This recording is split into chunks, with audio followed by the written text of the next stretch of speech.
મમતા ગોસ્વામી મારી ચેનલ મમતાની રસોઈમાં તમારું સ્વાગત છે।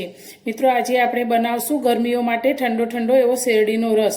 તે પણ શેરડી વગર જ બનાવશું। ફક્ત 5 જ મિનિટમાં આપણે આ શરબત ઘરે તૈયાર કરીશું। એકદમ હેલ્ધી અને ટેસ્ટી એવું આપણું આ શરબત તૈયાર થાય છે। તો શરબત બનાવવા માટે મેં અત્યારે 100 ગ્રામ ગોળ લીધો છે। તો આ ગોળને આપણે એક પટકામાં કાઢી લઈશું અને તેની અંદર આપણે રૂમ ટેમ્પરેચર પર હોય તેવું નોર્મલ પાણી અડધો ગ્લાસ લીધું છે। તે આ ગોળની અંદર એડ કરી દઈશું અને તેને આ રીતે હલાવીને સારી રીતે મિક્સ કરીશું। તો 2 મિનિટ આ રીતે આપણે હલાવશું તો સારી રીતે ગોળ ઓગળી જશે અને ગોળ નહીં ઓગળે તો તે આપણે મિક્સરમાં લઈશું ત્યારે પણ તે ઓગળી જશે। ગોળને આપણે આ રીતે પાણીમાં ઓગાળીશું। તો આટલા ગોળમાંથી આપણે 3 થી 4 ગ્લાસ જેટલું શરબત તૈયાર કરીશું। તમે ખાંડનું શરબત ન પીવું હોય ત્યારે આ રીતે એકદમ હેલ્ધી એવું ગોળનું શરબત બનાવીને પી શકો છો। તો હવે આપણે એક મિક્સર જાર લઈ લઈશું અને તેની અંદર આ ગોળવાળું પાણી એડ કરી દઈશું।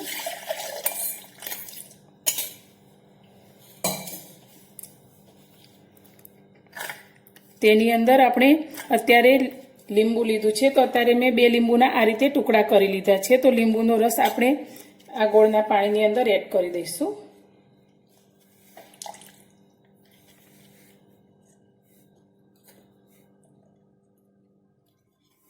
લીંબુનો રસ એડ કર્યા પછી અત્યારે મેં એક નાનો ટુકડો આદુનો લીધો છે। તેને આપણે એકદમ ઝીણો ઝીણો કરી અને કટ કરી અંદર એડ કરીશું।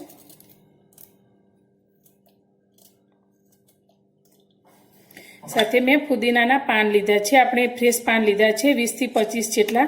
તે આપણે જારની અંદર એડ કરીશું અને એ નાની અડધી ચમચી જેટલો આપણે સંચળ પાવડર લીધો છે અને નાની અડધી ચમચી જેટલો આપણે ચાટ મસાલો લીધો છે।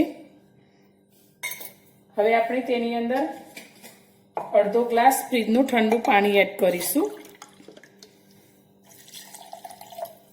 બધી જ વસ્તુને આપણે સારી રીતે બ્લેન્ડ કરી લઈશું।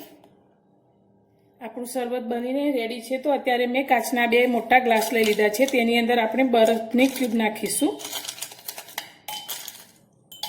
અને તેની અંદર આપણે શરબત ઉમેરીશું।